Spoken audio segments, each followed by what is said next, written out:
If you all believe in Jesus, then how many of you are ready today to walk in the supernatural? That means you're not already walking in the supernatural. Because a person who believes in Jesus, that person has the right to walk in the supernatural. So when I asked you, how many of you believe? You said yes. All of you believe. But when I asked you, how many of you are ready to walk in the supernatural? That means you're not already walking in the supernatural. Is that the case? No. When the moment we made a decision to believe in Jesus, the moment we made a decision to give our lives to Jesus, that is the very day we now become people who are called to live in the supernatural. Praise the Lord. Hallelujah. So today let's learn what stops us from living in the supernatural and how we can overcome that spirit that stops us so that we can live the life that God has promised us always. Are you ready to learn? Yes. Are you interested? Yes. Praise the Lord. Now, according to the Bible, we all have been given the faith of Jesus himself. Can you just give me Galatians chapter 2 verse 20? See this. I am crucified with Christ, nevertheless I live, yet not I, but Christ lives in me. And the life which I now live in the flesh, I live by the faith of the Son of God. Now what is the difference between faith in the Son of God and faith of the Son of God? One translation says that we have faith in the Son of God, in other words, in Jesus. But this translation teaches us that we have the faith of Jesus himself. So what is the difference? When you see in God's word, there is a difference between faith in Jesus and faith of Jesus. It's not that we are not supposed to have faith in Jesus. All of us have been created by God to live in this world having faith in God. Our faith should be in Jesus. Okay? That's what makes us righteous, right? Our new identity that we receive in Christ is all because we first of all made a decision that we are going to walk by faith in Jesus. That's what made us righteous. So today, when God sees us, He doesn't look at us as sinners. He doesn't look at us and judge us based on our past, but He looks at the death of Jesus on the cross, and through that death, now when He sees us, He doesn't see us as the old person, but He sees us as a new creation where we are completely new in the Spirit, and because we are new in the Spirit, we have the ability to stand right with God. Amen? Do you believe that? Yes. Do you have the ability to stand right with God? Yes. That's what the Word of God says. The Word of God says the day we all made a decision to believe in Jesus and give our life to Him, we have the ability to stand right with God. Now this word says we are called to live by the faith of Jesus. What that means is the same faith that Jesus used to heal the sick, the same faith that Jesus used to cast out demons, the same faith Jesus used to raise the dead, that same faith has been given to all of us. Yes, the same faith that Jesus used when He was in this planet Earth is the same faith given to all of us today so that we can also perform the same miracles that He did. That is why the Word of God says we can do the same things that He did, but not only those things, we can do even greater things.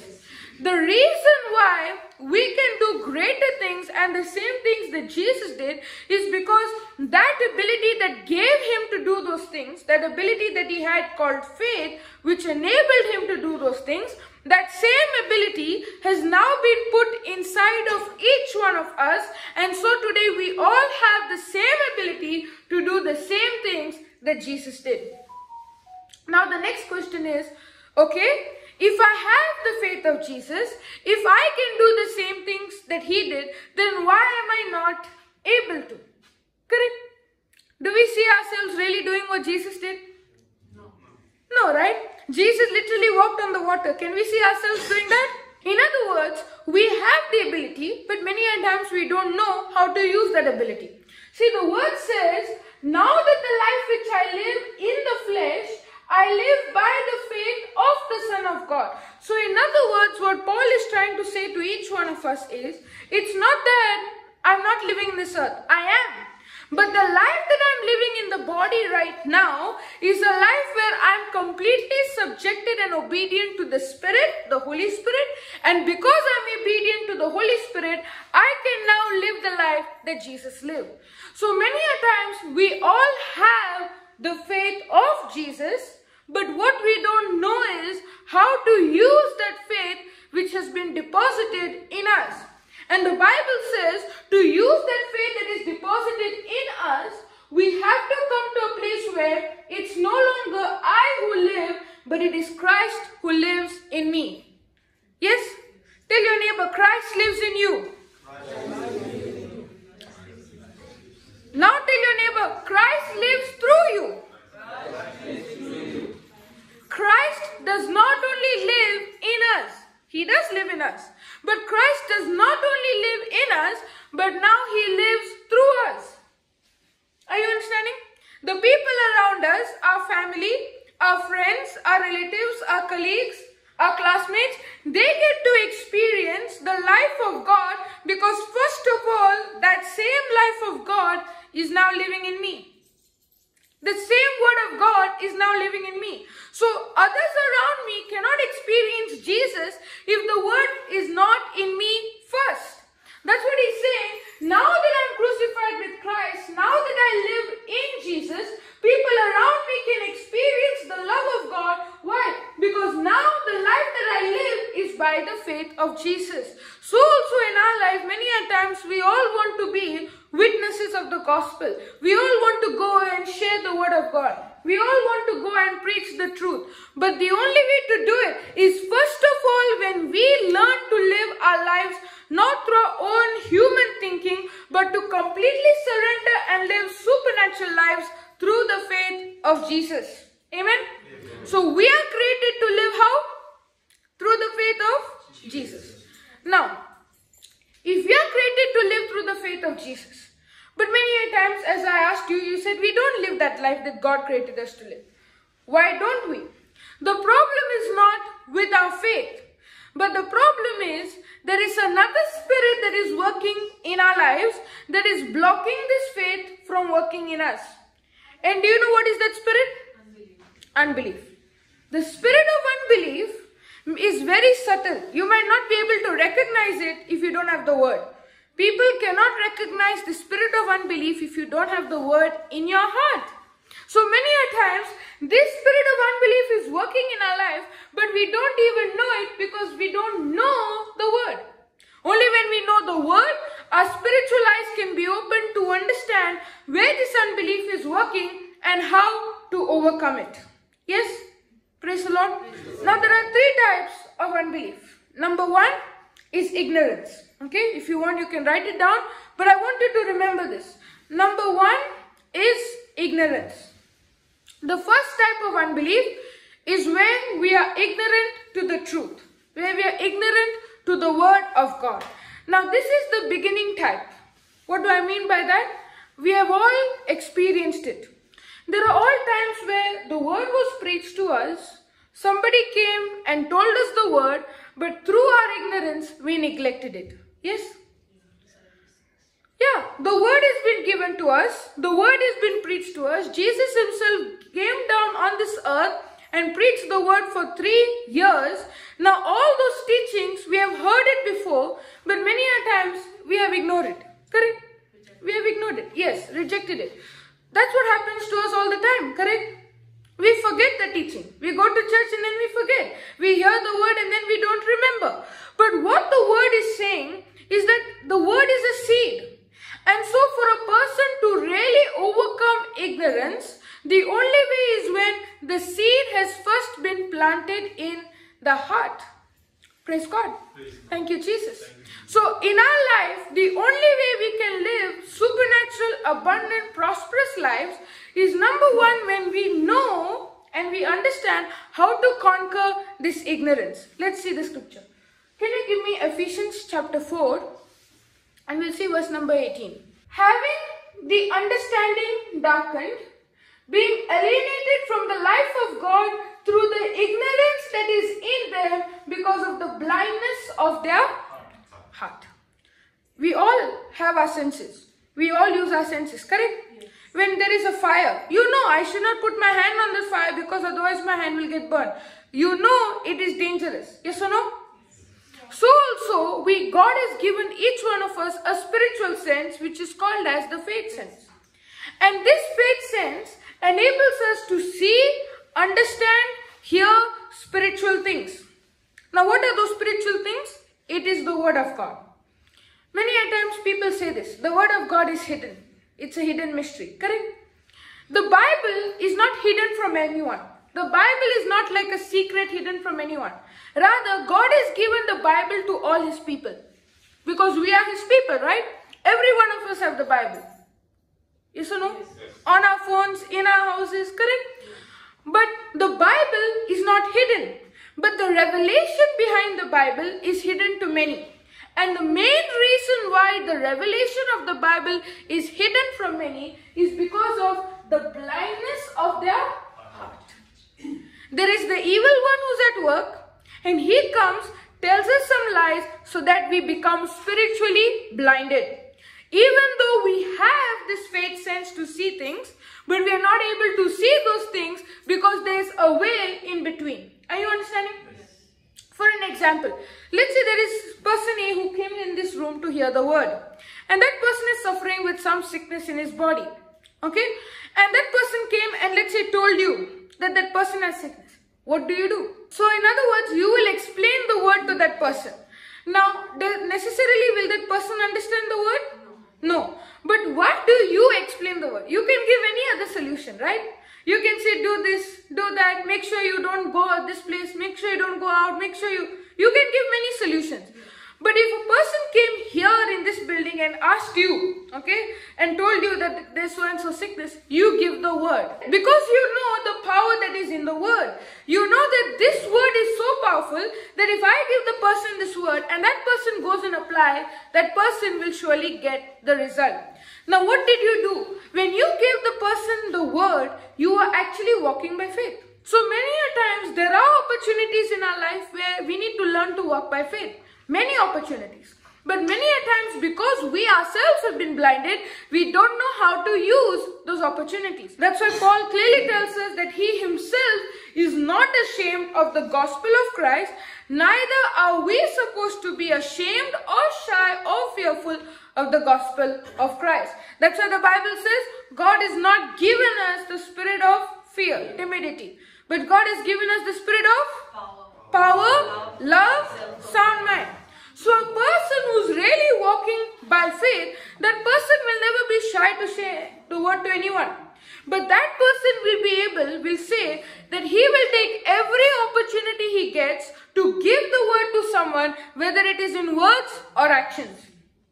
Yes, there are two ways we can minister the word. One is through our words and one is through our actions. So a person who is really walking by faith, that person will take any opportunity to minister the word through his words and through his actions. Correct? In our life also, wherever we may be, it is a test. The test is, are we going to walk by faith? What happens to us when our family members are not ready to listen to the word? We are very good people who walk by faith, believing in God's word, pray for their well-being. Amen? Do we do that?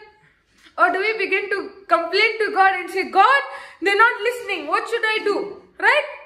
The reason why we complain to God, the reason why we begin to grumble, the reason why that envy, that bitterness, that anger gets in, is because we don't know that we were also like that. We don't realize that once upon a time, we also went away from God, we also disobeyed Him, and that God patiently through His love came and gave us the word. That's what He's saying.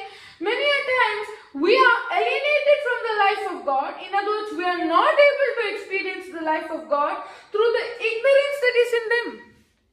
Even Paul was in ignorance. All the disciples were in ignorance. Even we were in ignorance. Correct? And what is that ignorance? That ignorance is where I hear the word, but I deliberately make a decision not to believe. Correct? That's why when you go and preach to people who are non-Christians, correct? You see they're quick to believe. Or I have seen, when you go in the villages, when people are uneducated, they are quick to believe. Okay? when I went to a village to share the word with them. And in that village, okay, there were some 600, 700 people there. They were quick to believe. There the miracles were more. Whereas in the city side, when you would preach to the people, they believe, they take down notes, they're doing everything, but they don't experience the manifestation. Whereas when you go in the villages and you preach, those people, they don't know the word, they're uneducated maybe, they don't take down any notes, they don't have any like that formula, I have to take notes, I have to pray, but they are the ones who experience miracle after miracle. They are the ones who will be healing, manifestation. Why? Because they have come to a place of total surrender to God. They were ignorant. It's not that they were not ignorant. But when the word was preached, they were quick to believe. I would say this is the easiest unbelief to deal with. The reason is because even though the ignorance is there, when a person depends on the Holy Spirit, it is the Holy Spirit who takes care of that ignorance. If we are preaching the word, but if we are not dependent on the Holy Spirit to teach them and to give them revelation, that's where we go wrong. That's why many a times we are preaching the word, but they're not changing. We are preaching the word, but nothing is happening. We are sharing the word to others, but in our own life there is disaster. The reason is because when we are sharing the word to others, we are not allowing the Holy Spirit to take that word and bring it in my life as well. That's one of the main problems. The main problem is the word is not able to work in us. The reason is there is this ignorance that is in us that is telling us we don't need the word. Yes? How many times have we thought like that? I don't need the word, I can do it on my own. Correct? I used to think like that. Especially for the smaller situations in our life. Yeah. For an example, someone got cold, someone got cancer. Which one is going to go to God? The person with cancer. Why?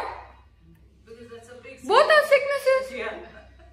Both are from the devil. Same devil is working in both. A person who has cold will know, I take a tablet, I will get healed. But a person with cancer knows, I can't do it, I need to go to God.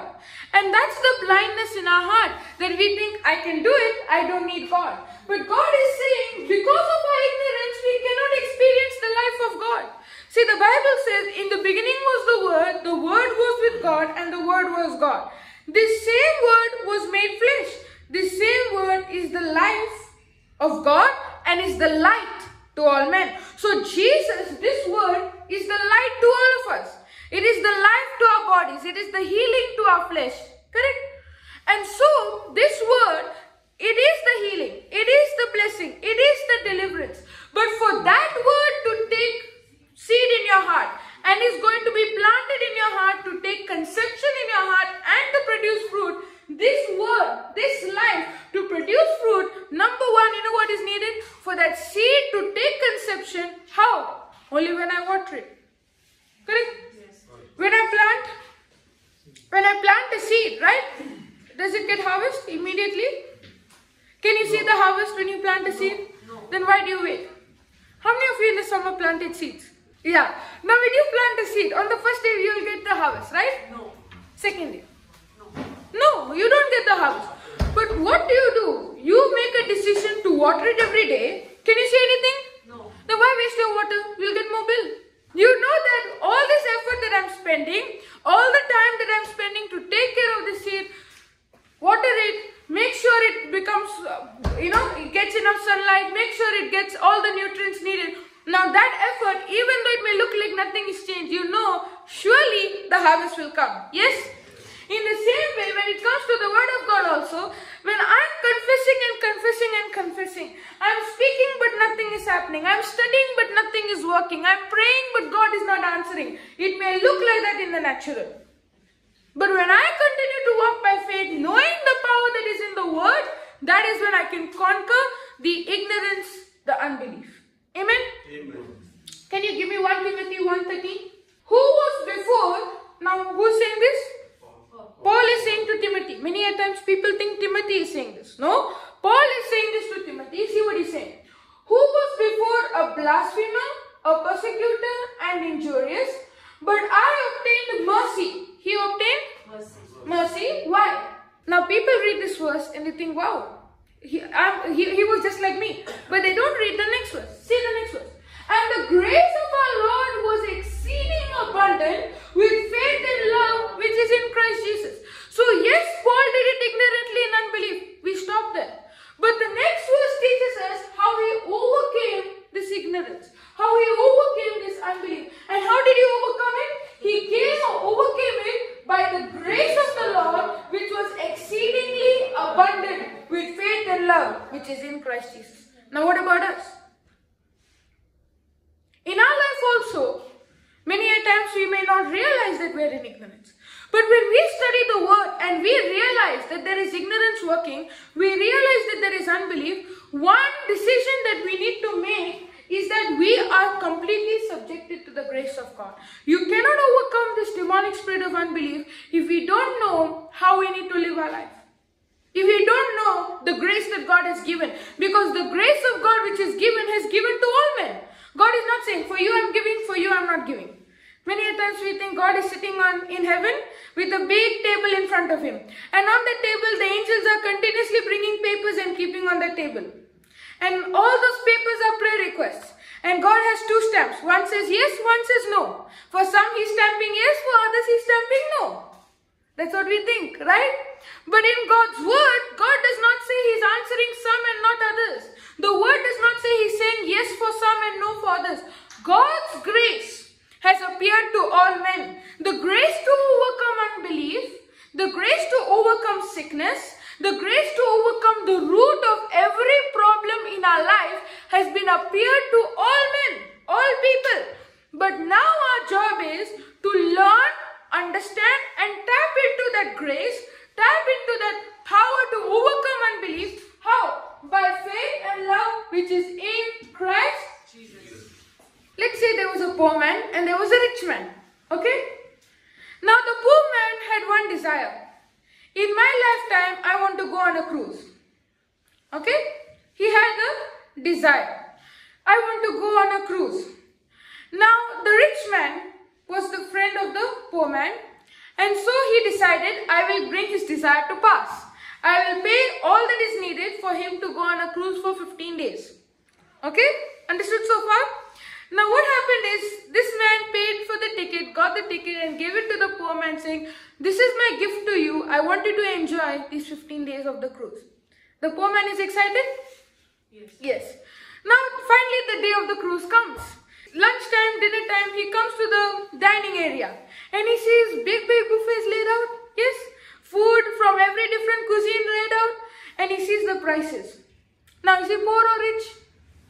Poor. So do you think he can afford the prices? No. So he looks at that and he says, too expensive. And he goes home. He goes to his room. And when he goes to his room, he just maybe eats some chips, apple, banana and stayed with that for the days. Now, the days are going, he enjoyed the cruise except one part, the food part. Correct? He enjoyed the cruise. Now finally it is the 14th day, the 15th day they are reaching back. So the 14th day night, okay, and this is going to be the grand celebration. The big buffet laid out, all the food from all the parts of the world, everything very grand, okay. Now the staff is going to each room and inviting them to come. Now this staff comes to this person's room and he says, come have dinner with us. It is a farewell celebration. This is once in a lifetime, once in a while. So come and enjoy the food from different parts of the world. We have said come, okay, at the dining area. What do you think this person said? Can't afford, or he will say, no, I'm not coming. No, I'm not coming. He doesn't want to openly say, I can't afford. So he tells the person, I can't come. I'm not coming. Okay, thank you very much, but I'm not coming. And the person is not leaving. He's saying, please come, please come. Once in a while, why do you want to leave this celebration? Correct? And he's calling again and again and again. And this man is saying, no, it's okay. Why? Because in his heart he knows I can't afford it. Now this poor man finally tells this staff, I don't have money to afford it. And the staff says, okay, show me your ticket. Okay, he takes the ticket and down at the back, in small red letters it is written, all food paid in full. Now, was it given to him? Yes. Is it there? Yes. Did the rich man include everything? Yes. Did he know of it? No. And because he did not know of it, for 14 days he enjoyed everything but not the food. Was it his fault? Yes. Yeah. Was it the rich man's fault? No. Was it the staff person's fault? No. Whose fault was it? This one man. He did not know what was given to him. He did not know what the rich man had done for him. Now when he knows that all the food is paid in full, do you think he'll say, no, I'll come? I tell you, he'll be the first person in the line to buy the food. You agree with me? Yes. Why? Now that he has knowledge, he has confidence. Correct? Now that he has the knowledge, he has the confidence that I can go and take all the food which is there. In the same way, in our life also, many a times we are not experiencing what God has for us because we don't know what it says in His Word. We are like that man. The man did not get food, not because the food was not there, not because the rich man did not pay for it, not because the stars fall, but because he was ignorant to the fact that all the food was paid in full. In the same way, in our life also, God has given us healing, blessing, deliverance, success, victory, prosperity, everything He has given to us. But many a times, all that God has given, we are not enjoying it, we are not receiving it. Why? Because we are like that man, ignorant. We don't know the grace given to us. We don't know the exceeding abundant faith that has been given to us. Correct? So, many a times, the problem is not God has not given us everything. God has given everything to every person. He is not a man sitting in heaven with 2 stamps. Remember that. Okay? He is a God who is loving and has given to every single person everything. He is not hiding something from you. That's what the evil one says. Correct? Even when the evil one came to Adam and Eve, what did he say to Eve? God is hiding something from you. But what was God hiding something? He was not hiding anything. He had given everything. He had already done it all. But it was because we don't know, because Adam and Eve, they did not know, Eve did not know the promise. Even though God had given them everything, Eve, because she did not know the promise, she fell for the deception. In the same way in our life also, God has given us everything. But the moment we don't have knowledge of the word and understanding, we ourselves fall into the deception of the enemy and are not able to experience everything is given. Why? Because of our ignorance. Did you understand?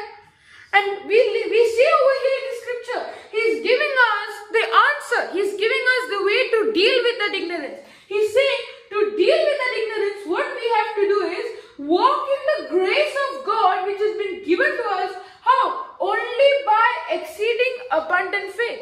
So the grace is not ours. The faith also is not ours. Right? The grace is not ours, it is God's. The faith also is not ours, it's God's. Because we have the faith of Jesus in us. So to experience what God has given, to tap into it, to experience the power of God in our life, what do we need? We need to know and walk in the faith of Jesus, which is planted inside of us, which has been given, deposited in our account. Amen? Amen. Did you understand? Any questions? Now, that was the first type of unbelief, ignorance.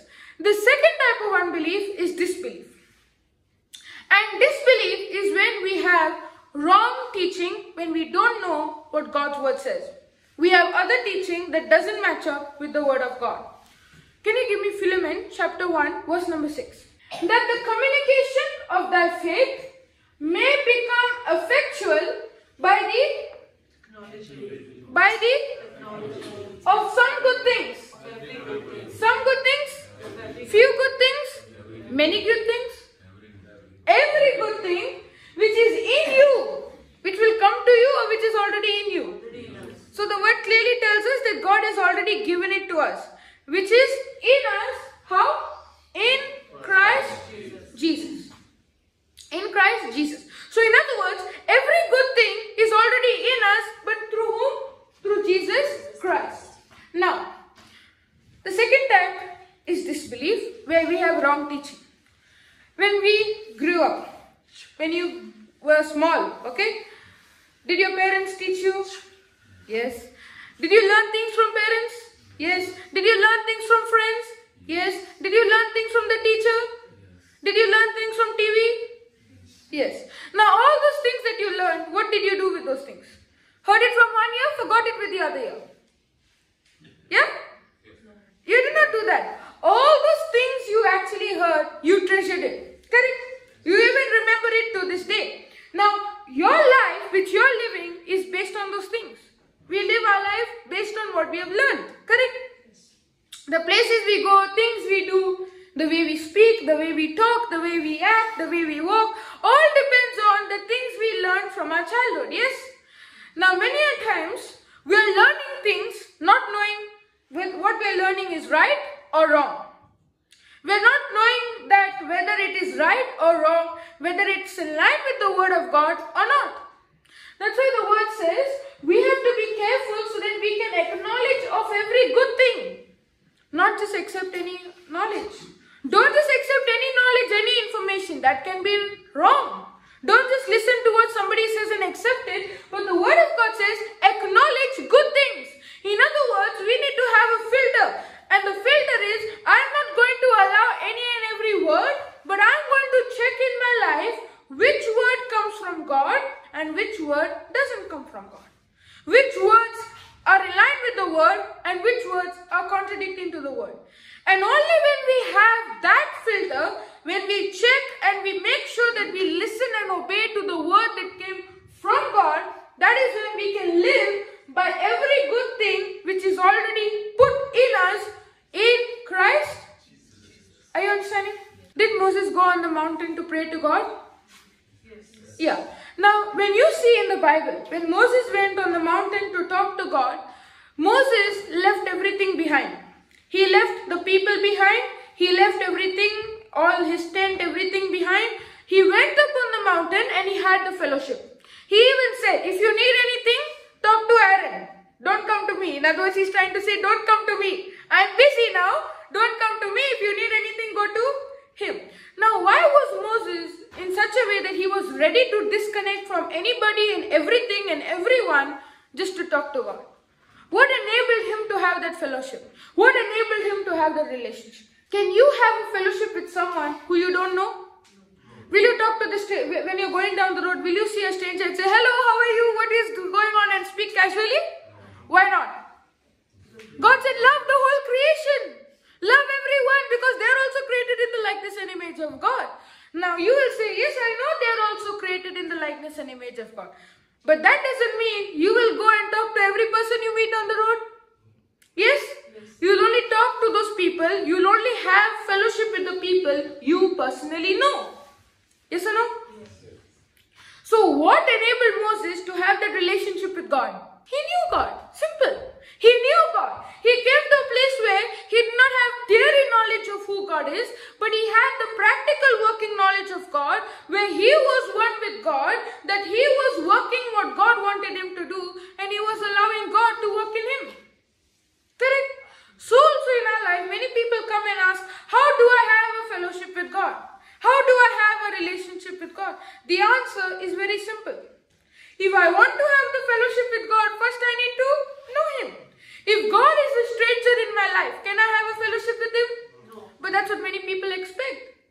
That's what we think. I will not talk to God, I will not speak to Him, but I want His healing in my life. But that doesn't work, because the Bible teaches us to have the fellowship, number one, comes by acknowledging all the good things. Not bad things, not evil things, but being vigilant to only accept, listen and obey to the right word and the right things. Amen? Amen. Hallelujah. So what do you mean by this word acknowledge now? Okay, let's say for an example, okay? You ordered something from the store. Anybody done that? Yes. No? Are we living in the 1980s? We've done it, right? Okay, good. Now when you order something, the person comes to your door, right? When the person comes to your door, the person will ask for what? Your signature, correct? When you order something that you want, you need, when you order something, that person will come to your door, give it to you, and he'll ask you for your signature. Now, why do you give the signature? Because whatever they ask, let's just give. I want the product as quick as possible. I don't care about signature. I just put any signature and I go back home and open, correct? Because let's say you ordered from a store, let's say groceries, okay? And the person came, let's say you ordered 500 grams of sugar, okay? And that person came and brought 200 grams of sugar. And you signed the signature. Can you do anything about it? No. You can't do anything about it. But when you order something, you check whether the quantity is correct, whether everything is good, whether everything is perfect in shape, and that's when you give the signature. Yes? In the same way, in our life also, that is what acknowledge means. Just like how you acknowledge with your signature, in the same way, we have to acknowledge everything in our life. And the Bible is saying, acknowledge good things. Many times we are acknowledging the wrong things. In other words, we are giving permission to the enemy, saying, yes, I accept it. Yes, I agree with it. Yes, I'm giving him permission to work in me. Are you understanding? Correct? And many times we don't do it. Yeah? Yeah, I'll explain. Now, many times we don't do this intentionally, but we do it ignorantly, where we give him access not knowing we have. That's why acknowledging good things, he's saying, acknowledge right thing. Many times we acknowledge right thing and wrong thing. Correct? For an example, okay? Let's say there is a person who went to the doctor, and the doctor said, you have XYZ sickness. And the doctor gave a long name, sickness long name. Will you remember? Yes. No? You will remember? You will remember exactly word to word letter. You'll even know how to pronounce it. Correct? Yeah. You will know how to pronounce it, how to say. Now, why? You accepted it. You pondered on it. Now when you're going out of the clinic and you're walking out, the doctor comes with you, repeating that word to you again, right? Yeah? Yes. The way you're looking at me looks like it really happened. Did the doctor follow you out till your home and kept on speaking the word to you? No. But is it going on in your mind? Yes. All the time? Yes. Now, the more it's going on in your mind, and you're thinking on it, you're pondering on it. Now, you know what you did? You acknowledged it. Now, you gave access for that sickness to work. Correct? But let's say somebody else went to the doctor gave the sickness. Now that person comes home and starts declaring the word of God. Okay? Start speaking the word. Start preaching the gospel to himself. He's sharing the word. He's saying, no, I'm not going to allow that. I believe I'm healed. I believe that God has set me free. I believe that God is with me. Who can be against me? The sickness cannot be against me. I believe in the word. I believe in the truth. Now, the moment that person made a decision to believe in the word of God, you know what that person did? That person came to a place where he's no longer acknowledging the things of this world or the lies of the enemy, but now he's acknowledging the word and the word of God only. That is why we have to be very careful, in this battle. See, when you're in a battle, when soldiers are in a battle, they're very careful not to be attacked by the enemy. In the same way, when we are in this battle is constantly 24/7. And so we have to be so very careful in this battle. I tell you, you might say 24/7, when I'm sleeping, I'm not in the battle. But let me tell you one thing. You can be asleep and the enemy will still work in your mind with thoughts, with lies, with deceptions, giving you wrong dreams, and the next day you wake up all depressed. Has it happened? Yes. The next day you wake up with all bad thoughts in your mind. And when that happens, now you'll say, but how can I speak in my sleep and bind those thoughts? Right? This is the next question. But what you can do is the next day when you get up, and you know you had that dream, or even in the night when you get up after having the dream, you can open your mouth and say, in Jesus' name, I'm not believing in that dream. Because you don't know how the enemy is working. He works very subtle. I don't know how the enemy is working, and I don't need to know. But I know that the enemy is working, and I know that I need to fight. I might not know how he's working, but the moment I know that he's working, I need to open my mouth and confess the word of God. I'll give you an example. Yeah? Let's do an exercise. Are you ready? You have to keep yourself awake, right? So let's do an exercise. I want you to count from 1 to 100 in your mind. Okay? But I want you to repeat after me. All that I say, I want you to repeat. Now I want you to start counting. Count. 1. Come on, count. Everybody counting? Count. Hallelujah. Hallelujah. Thank you, Jesus. Thank you, Jesus. Praise you, Jesus. Praise you, Jesus. Hallelujah. Hallelujah. Hallelujah. Thank you, Jesus. Hallelujah. Praise you, Jesus. What happened to the counting? Stop, right? Completely stop. You probably got to 5 and it stopped. Yes? Why? The moment you started speaking the word, now your focus shifted from the counting to what I'm saying. Because if your focus is not on what I'm saying, how can you repeat? So you had to listen to what I'm saying as well as count. The moment your focus went on what I'm saying, you lost the counting. In the same way, that's how it works with the word. The numbers you counted in the mind is like the enemy working in our mind. The thoughts that are running. We need to make a decision to speak the word of God out loud and focus on that word.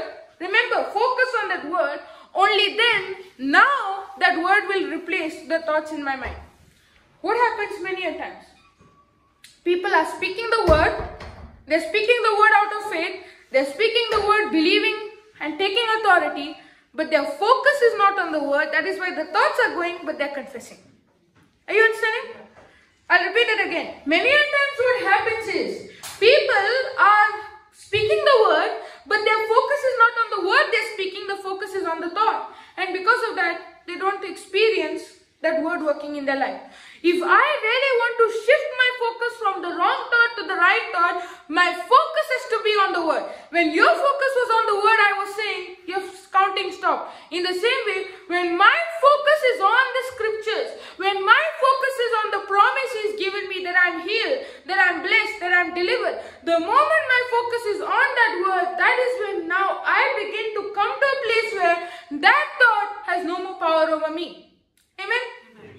So is it very important to speak the word? And the Bible says when we start speaking the word of God, when we start confessing the word and fighting this battle in the mind, that is when we receive the crown of life. So every time we win a battle, now what are we doing? Receiving one crown, then second crown, then third crown? Yeah? No. The more we fight battles, if I fight one battle does not mean I get one more crown. But when I fight the battle, now my crown gets shinier and shinier and shinier. Only when I fight and I win the battle against the enemy. Wow, suddenly it got very shiny in this room.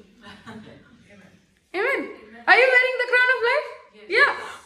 When we win the battle against the work of the enemy. But when we shift our focus from the wrong teaching to acknowledging the right teaching.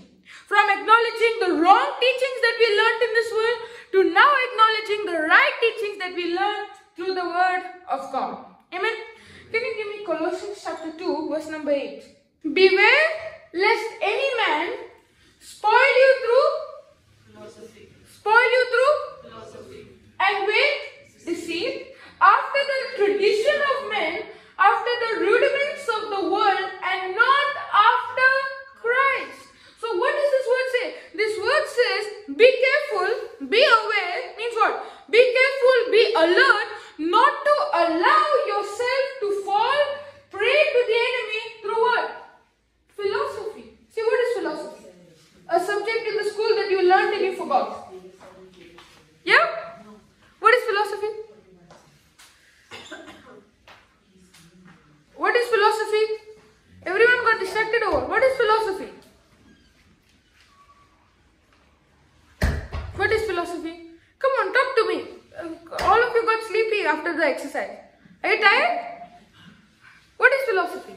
Philosophy is a way of thinking that does not match up with the word of God. See, many times we think, okay, God is for tradition. Right? In other words, God agrees with tradition. But actually, you know what? You will never find a scripture in the Bible, in the New Testament, that says that God supports tradition.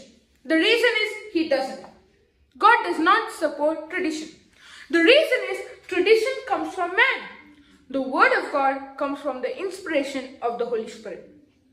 So when I am agreeing with the traditions of men, that means I am agreeing with something that man has made. I am agreeing to man's word. But when I am agreeing to this word of God, I am no longer agreeing to what man has said or what I see in the natural, but now I begin to agree with the word of God, the supernatural power of God, the truth of God. And the more I agree with the word of God, okay, the more I agree with the scriptures, with the truth, that is when I am coming to a place where the tradition of this world has no more power in my life.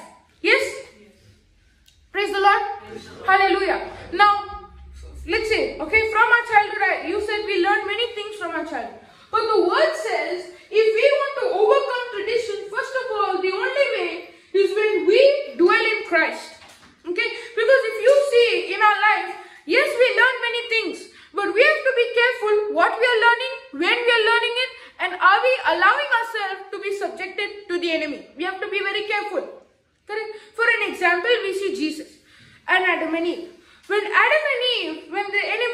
Adam and Eve.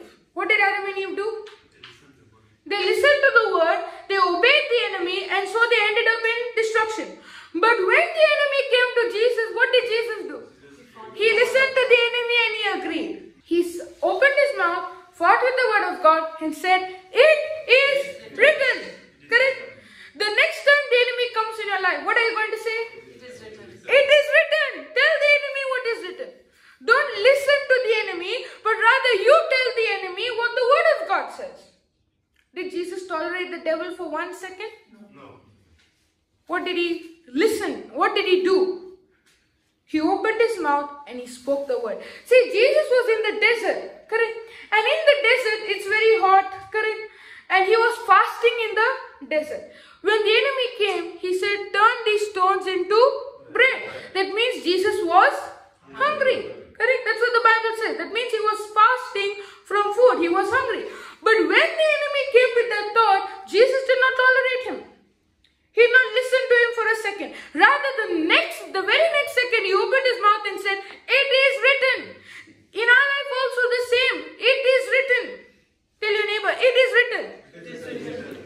Tell your neighbor, it is written that you are healed, that you are blessed, that you are delivered. It is written. Remember that in your life, in our life, what we are called to do is learn, understand and walk by what is written, not by what you see. Because what you see is what is made by man. But what is unseen is what is given to us through the inspiration of the Holy Spirit. And this word, which has been given to us through the Holy Spirit, has been given for our correction, for our reproof, and for our instruction in righteousness. This word that is given to us through the Holy Spirit has been given to us for our correction and for our reproof. But the only way to live by the word which is given for our correction and for our reproof is first of all by knowing and understanding and walking by what it says. Amen. Can you give me Mark chapter 7? Mark 7 verse 13. Making the word of God. I want you to all read with me, okay, this scripture. Making the word of God of none effect through your tradition which you have delivered, and many such like things do you. Now, who is saying this? Jesus. How do you know? It's in red. It's written in red. And Jesus is saying this. And to whom is he saying this? Pharisees, correct? You can make out. If you scroll up, you will be able to see. He's speaking this to the Pharisees. The way he says it, you can make out. Okay, it's for the Pharisees, right? Now, these Pharisees, they had many traditions. Because he did, I'm also doing. Correct? Yes. But what did he do? What is Jesus saying? You have made the word of none effect through your tradition.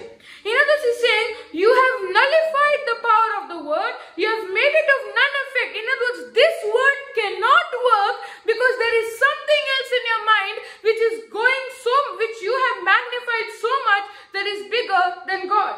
Now listen to this. I'm not saying traditions are bigger than God. But I'm saying we have magnified those traditions to be bigger than God in our lives. Okay? The enemy's power is not big. The enemy's power is small. Correct?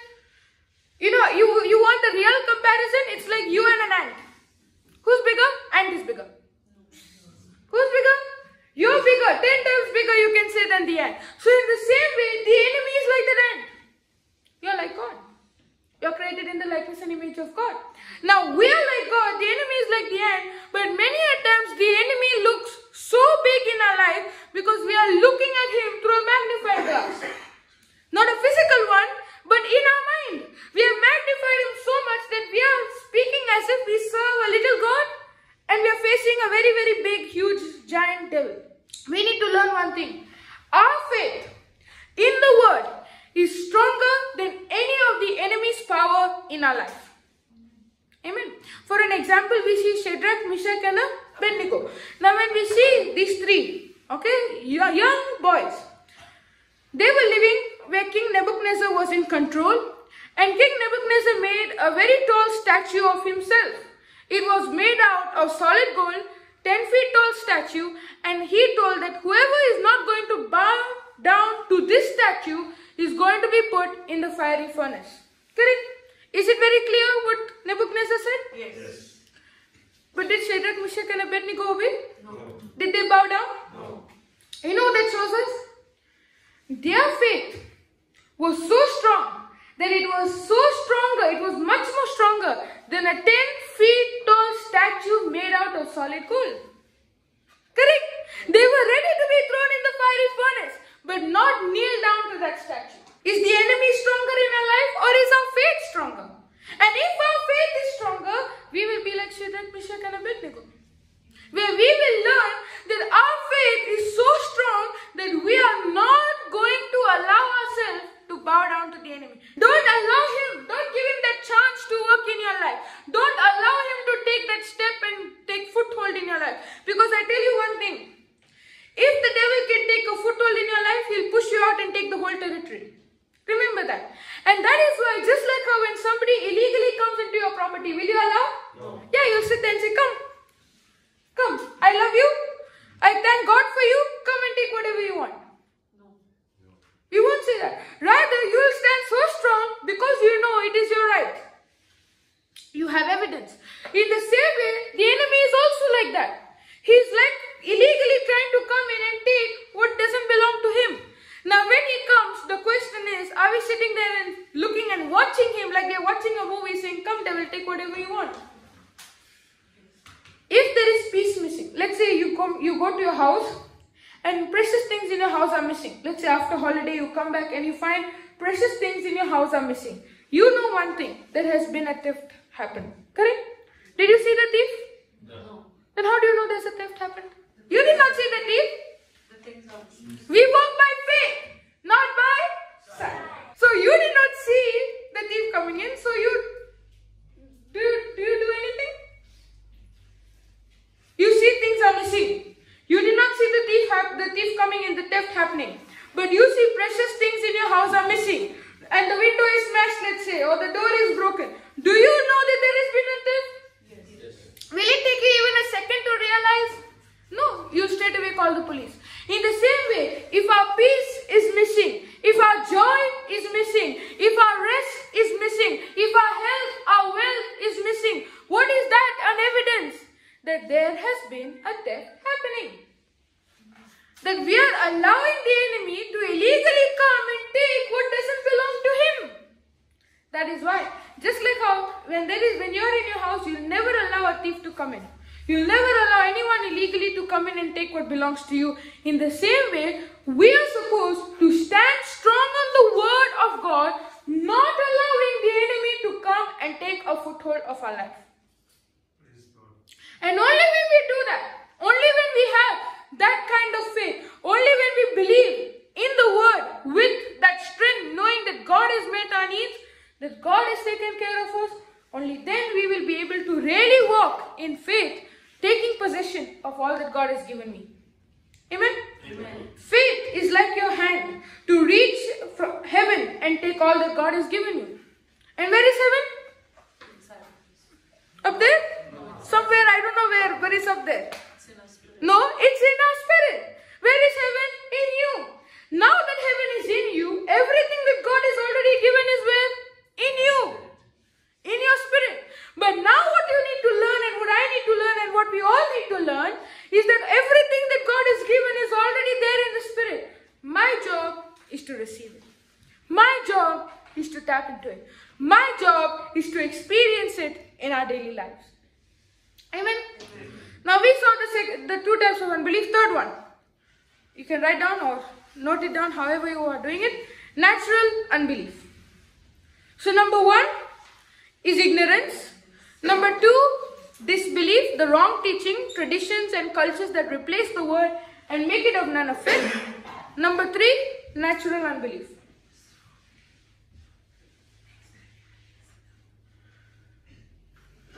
Natural unbelief.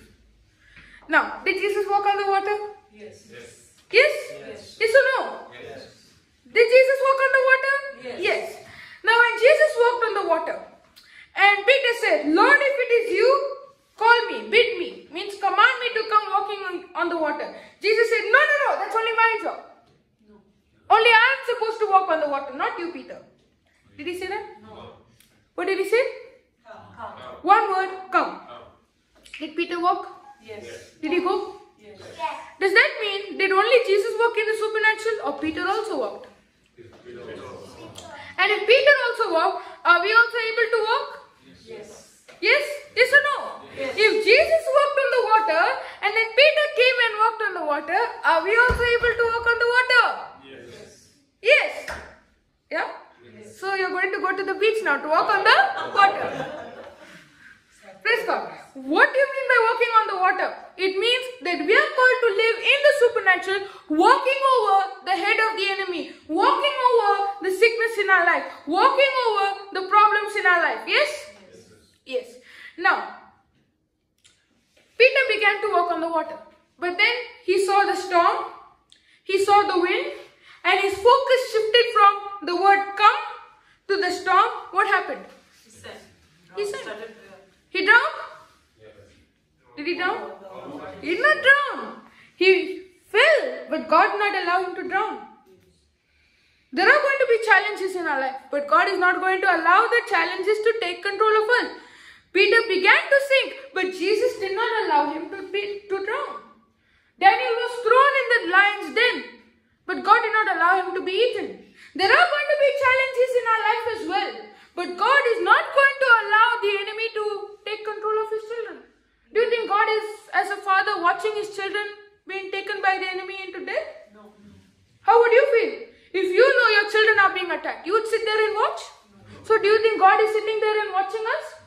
But rather, he is not going to allow the enemy to take control.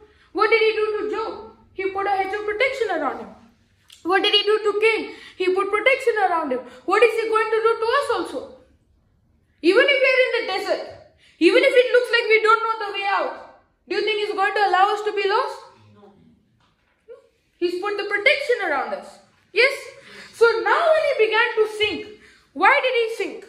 He did walk on the water, but then why did he sink? His focus changed. Correct. That is called as the natural unbelief.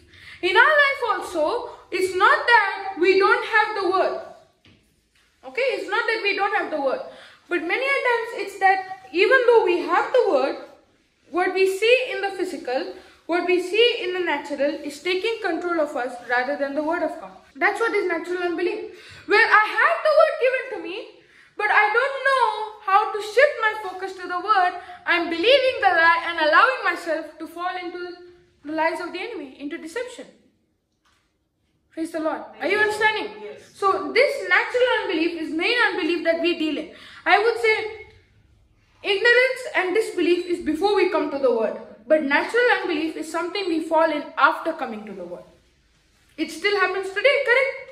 Where we see situations and they look so real that we feel like God is nowhere. Yeah?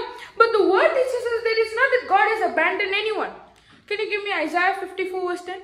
For the mountains shall depart And the hills will be removed, but my kindness shall not depart from thee, neither shall the covenant of my peace be removed, says the Lord that has mercy on thee. Now what did he say? The mountains shall depart and the hills be removed. How many times have we seen mountain moving? In this context it's different. It's not talking about problems. But yes, in our life problems do move. Correct, we cast them out. But normal mountain, okay, this is a different context. Normal mountain, do you see it move? No. Today, let's say, in front of your house you have a nice view. You saw a nice mountain and the next day you woke up and you saw, where is the mountain gone? All I can see is the ocean on the other side. Did you say that? No. No, right? You don't say that. The mountain will never move. You've never seen a mountain move. So then why is saying the mountain shall move and the hills be removed, but my kindness shall not depart? What does he mean by that? Mountains don't move. God knows. If we know that the mountain does not move, then God knows even better than us that the mountain does not move. Correct? Because he's the one who created it. So why did he say this sentence? He's saying even if the mountain moves, which is an unlikely possible, not possible at all. Even if the mountain moves, my love will not move. In other words, he's saying, even if the impossible becomes possible, my love will not change. My love will not change. My love for you will not change. So yes, there are times where the things we see around us, the problems we are going through, take control. But Peter, God loved Peter so much, he did not allow him to drown. Correct? God loved Shadrach, Meshach and Abednego that he did not allow them to be burned. God loved the Moses and the Israelites so much that he did not allow them to perish in the desert? Yes or no? Yes. Does God love us? Yes. So do you think He's going to allow us to fall in those challenges and live in that situations in our life? No. But He's saying, the mountains shall move and the hills be removed, but my kindness shall not depart from thee. Tell your neighbor, God's kindness shall not depart from you. God's kindness shall not depart from you. It's a promise. It's the scripture. So the next time you see a problem, don't allow the enemy to tell you that God does not want to work. Don't allow the enemy to tell you that God is not working. But rather, we have to have confidence on the truth when we know that He says His love, His kindness shall not depart from us. Neither shall the covenant of my peace be removed, says the Lord, that has mercy on you. So He's saying the covenant. What is the covenant? Unbreakable law, okay? Correct? Anything else? Anyone else? Yes, agreement, correct. Covenant is always between two people. Okay? It's what, you can say a covenant is what both the sides have to do. Something in that covenant. So, the covenant we have with God is the covenant of grace. Or the covenant of faith, you can call it. Or the covenant of grace and faith. Okay? And this covenant is where God has done His part, which is He's given us His grace. Now our part in that covenant is to receive that grace through our faith. That's the covenant. That's the relationship. What God has done from His part, what He expects me to do from my part. The question is, are we living to that covenant? No. Because the Bible says, nothing shall be added or taken away from the covenant that God has made for us. The covenant that God has made will never change. No one can nullify or add anything to that covenant. But the question is, this covenant that God has made to us, are we living by it? Are we obeying it? Or are we ending up disobeying it? Correct? Because all of us have that covenant made with God. All of us have a part to play in that covenant. And it depends on whether I'm going to do my part or not. Because let me tell you, God has already done His part. He has already have done the plan. He's already done the purpose. But the question is now, am I doing what He has planned for me? Am I obeying it? Because the Bible says God has written about me in His book. In other words, all the plan and all the purpose and everything He wants me to do has already been written. But my focus now is about whether I'm going to keep it or not. So the reason why Peter ended up sinking, but he not drowned, but he began sinking. The reason is his focus shifted. Many a times the reason why we end up in destruction in our life is because the focus shifts from what God said to what I can see. Where's your focus? That's what we see Martha and Mary. Jesus said, who is right? Mary. That means from today you don't do anything. Just sit down and listen to the word of God 24/7. God will be happy on you. Yeah? Because Martha was the one who was working. Mary, was she working or just sitting down doing nothing? So God does not want you to do anything. So from Monday, don't go to work. Yeah? Yes? Please don't listen to what I said now and close your ears, okay? What the word of God teaches us is not that we are not supposed to work or that God does not have a plan. But what He's teaching us is, He has a plan for each and every one of us. But He's commanding us and instructing us to obey that plan and that purpose to experience what He has for us. Hallelujah. Did you understand? And that's why in our day-to-day life, okay, it's not that we are not supposed to do something or we are supposed to do something. It's not a formula. It's all about our relationship. It's all about, do we have that personal connection, that relationship where we talk to God, we have that revelation of what He's done for us. Correct? Ask your neighbor, do you know what God has done for you? What are they replying? What are they replying? Yes? And what has God done for you? God has paid the price of His precious blood for you on the cross.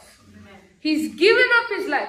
So if God has the nature of giving, and if we are created in the likeness and image of God, what is our job? To give. Give what? Love. Love. Forgiveness. The word. Compassion. But we can only give to others when we first have dealt with unbelief in our own life. Praise the Lord. Praise the Lord. Did you understand that? Any questions? Thank you, Jesus. Praise the Lord. Praise the Lord. Hallelujah. Hallelujah. Thank you, Jesus. Anybody have a testimony today to share? No? There you go. She got one. Praise God.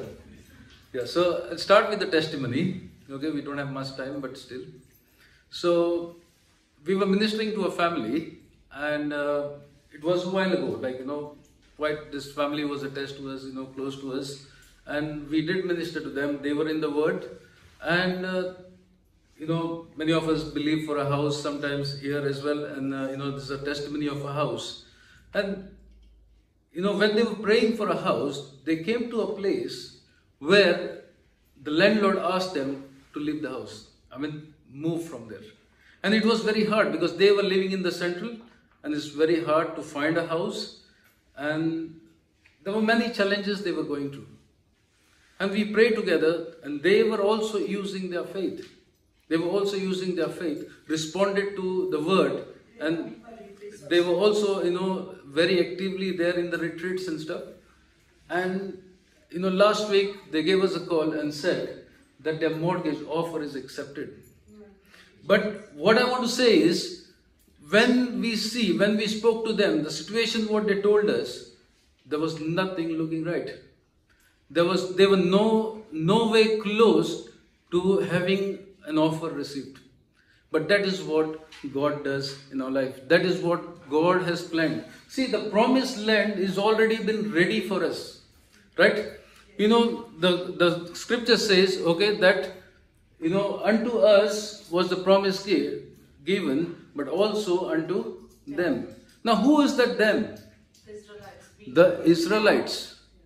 And also unto us means the promise is also given to us. Now, what was the promise given to the Israelites?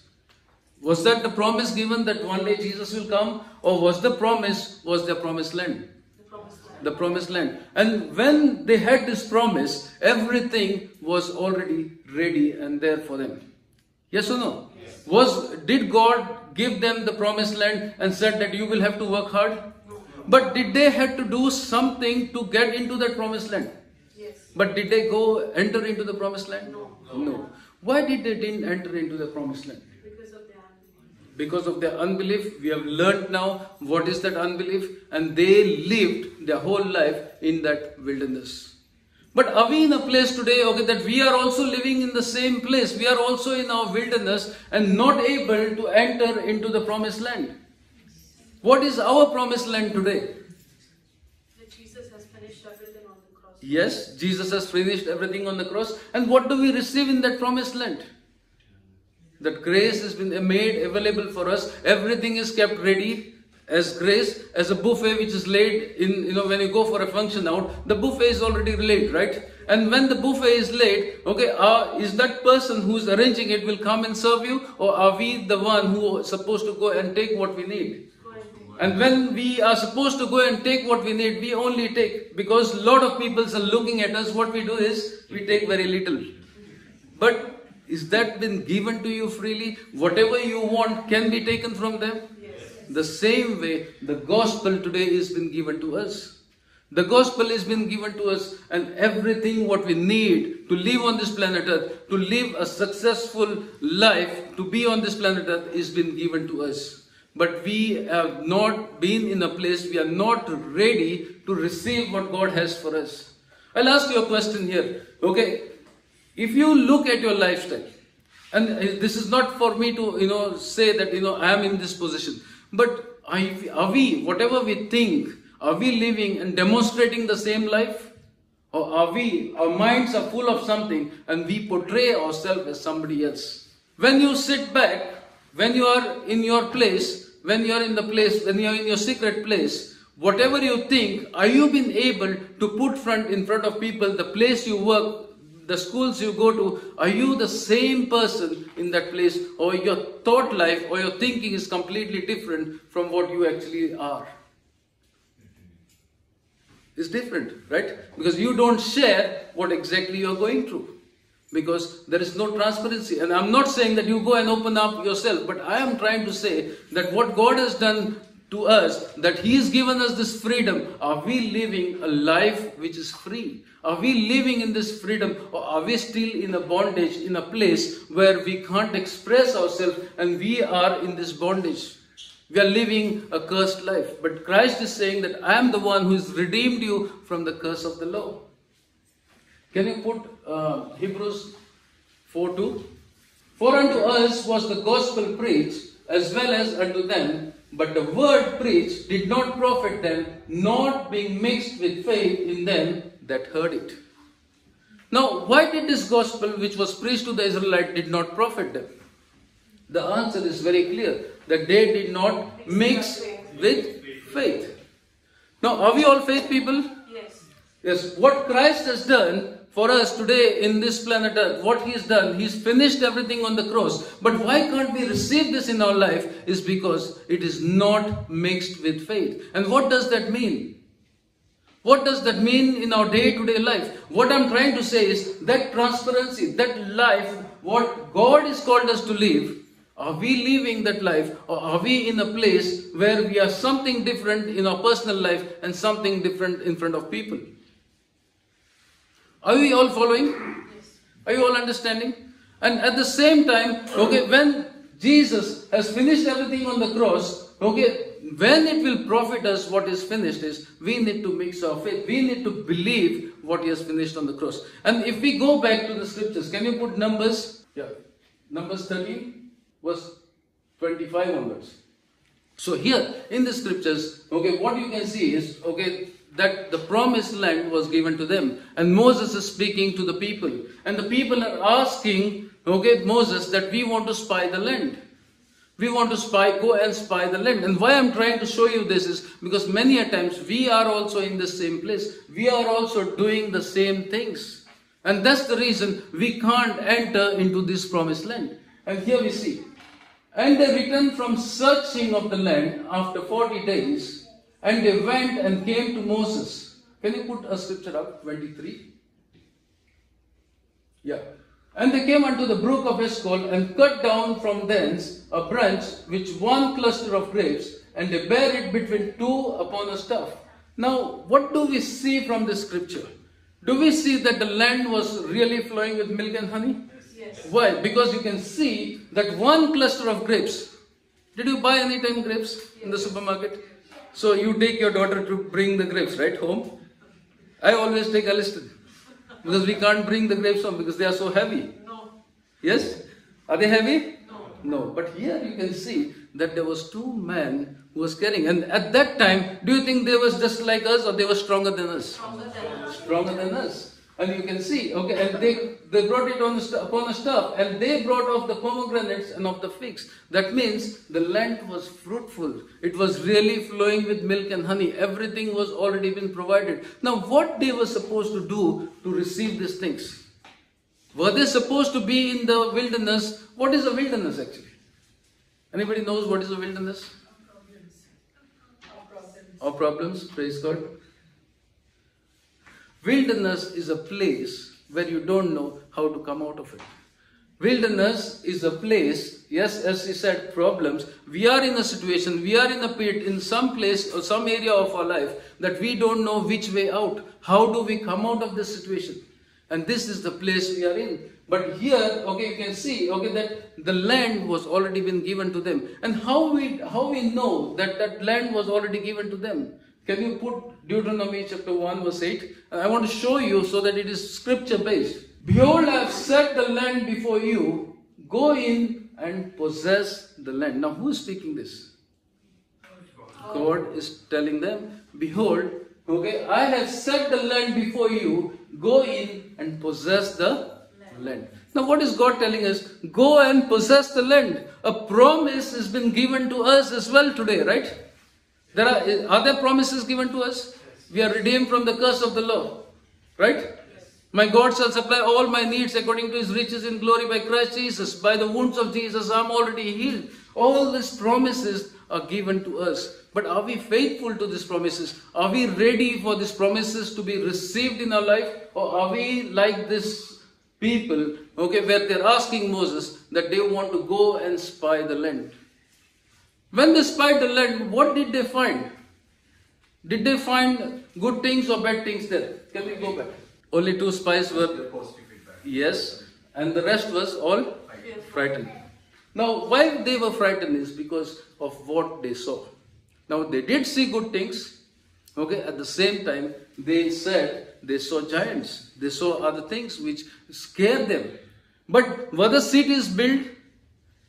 Was that everything ready there, or were they actually supposed, the people of God were supposed to go and build the cities? No, we will read, okay, and all can read together, follow.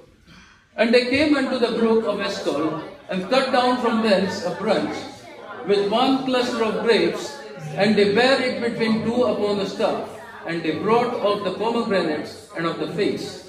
The place was called the brook Eshcol, because of the cluster of grapes which the children of Israel cut down from thence. Now we will read the report. And they returned from searching of the land after 40 days. And they went and came to Moses and Aaron, and to all the congregation of children of Israel, unto the wilderness of Paran of Kadesh, and brought back word unto them, and unto all the congregation, and showed them the fruit of the land. So that means they brought the fruit. And they told him and said, we came unto the land whither thou sentest, and surely it flowed with milk and honey, and this is the fruit of it. Now, next verse. Nevertheless, the people be strong that dwelt in the land, and the cities are walled and very great. And moreover, we saw the children of Anak. Now, we will not read here, we will just go down at the end. But you can see that the land was flowing with milk and honey. At the same time, they were seeing giants. Now, can you go down to verse? Yeah. And they brought up an evil report of the land which they had searched unto the children of Israel, saying, the land through which we have gone to search it is the land that eateth up the inhabitants thereof, and all the people that we saw in it are men of great stature. Okay, and we'll read the last line as well, and then we'll continue. And there we saw the giants and the son of Anak, which came of the giants, and we in our own sights, as grasshoppers, and so we were in the sight of theirs. Now, where did they see themselves? In them or in their self? In their self, because what they saw was dominating them. And is that what dominating us? But also, okay, Caleb said, okay, that he brought, see, this is an evil report. You know, the Bible calls it an evil report because it is contradicting to what God has promised them. It is contradicting. And many a times we go to the scriptures and we speak contradiction. We speak exactly opposite. If we look at a sickness, if we look at things in our life, we speak that sickness in spite of speaking healing in our life. And when we speak healing, that's the time we are not contradicting to the word, and we can bring God's manifestation in our life. But the time we speak contradiction, that is the time we give access to Satan to work in our life and destroy our life. You know, if I ask you, what can you do in your life? You will actually base your life on what somebody has done in the past or what others do, and you will base your life and come to a conclusion, and you can say that I also can do the same things. But you can do much greater if you study the word, if you focus on the word and you apply that word in your life. There is a step of faith which is required. But the time where there is no faith involved, that's the time we live this kind of life where we speak contradiction and we cannot enter into that promised land. But that promise has been given to us to succeed and to be righteous. Heavenly Father, I thank you, I praise you, I glorify Lord. Thank you, Jesus. Thank you, Lord, as we are in your presence. We give you thanks and praise and glorify you, Lord. We believe, Lord, that the word which is spoken to us, it is you who is exactly speaking to each individual present here. What they need in their life, that they can renew their mind, base their life on the word of God, and continue in faith. That as they mix their life with faith, they can enter into this promised land. Not living in the wilderness forever, but taking a step of faith, which is required. required from our side, Lord. We believe that we are marching into this promised land where it is flowing with milk and honey. As we accept Christ as our Lord, God, Master and Savior, I believe, Lord, that all bondages are broken right now in the name of Jesus. By your wounds we are all completely healed. We are set free in the name of Jesus. There is nothing missing, nothing broken in our life in the name of Jesus. Christ has redeemed us from the curse of the law. Every curse has been nailed on the cross and we are set free right now in the name of Jesus. We thank you, Lord. We praise you, Lord. Every problem, every situation, surrender right now in the name of Jesus. You are healed. You are set free in the name of Jesus. Every problem, every situation has been nailed on the cross. And you are a new creation right now in the name of Jesus. I thank you, Lord. Thank you, Holy Spirit. Thank you, Abba Father. As I make this prayer, I believe, Lord, that everybody is set free. Everybody is healed in the name of Jesus. As we walk out of this door, we live in prosperity in the name of Jesus. I thank you and praise you and glorify you, Lord, in Jesus' mighty name. Amen.